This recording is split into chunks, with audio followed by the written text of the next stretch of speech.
Eva Sofia nwezi Igbo Nwokoli na asị gị ife abụ ugwu mba kwanyere mba anyị ugwu kwanyere Igbo ugwu ugwu mba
walọbịa ọdịbụsọbụ odenji odenji ego ekwuru tofuzi ọkacha mma na Nnewi aje n'okoye oko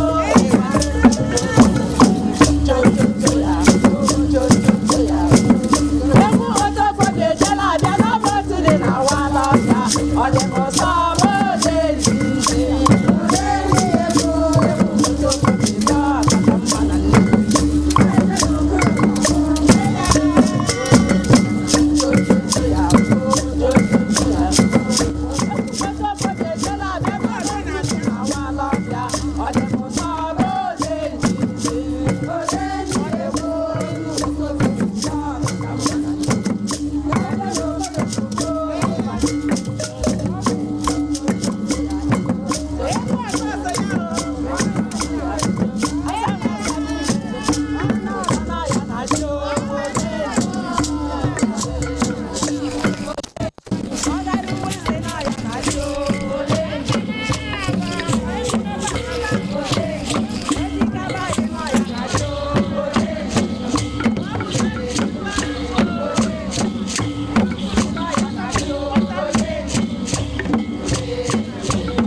Mrs. Modrin Igbo kwe ele ya sị ọdụ dị mma nwaanyị dị ha na dị mma ife ụwa na-ekwu ụwa na nkịtị egwu anyị na-agbata ata anyị nwa bidolo nyawa egwu ya were kịta sikpọọ ya oru arọ na ụma eji wee gbawa egwu a ọha na eze na-ekiri anyị eji m ohere a wee na-ekene ụnụ n'ụbọchị taa n'ihi na anyị na-anụ na ife gbasara omenala Igbo na chi na-ana ya kpatara ụmụ nwaanyị Uruagu Nnewi Lagos branch ji wee sị mba na ya ekwe ka omenala anyị na anyị ga-eje bọpụtakwa egwu a ndị nne anyị ha gbachara wee nakpuo ka anyị bidokwa n'isi wee gosi na o nwere ife anyị eji wee mara anyị n'obodo Naijiria. Ndị Yoruba nwere ihe eji wee marụ ha, ndị Hausa nwere ihe eji wee marụ ha, nke ahụ nke eji wee mara ndị Igbo. Ihe ọbụla ị na-eme gbasara nkwalite nke asụsụ na omenala Igbo ịchọ ka ọha na eze mara maka ya kpọtụrụ Ugwumba na akara ekwentị 08034714708. Ihe ndị dịka egwu ọdịnala, ọfala, echichi, mmanwụ dị iche iche, iri ji, ịnwa akwa nakwa egwuregwu n'ụdị ọbụla zitere anyị ozi na akara ekwentị 08034714708. Ndewo. Ugwumba.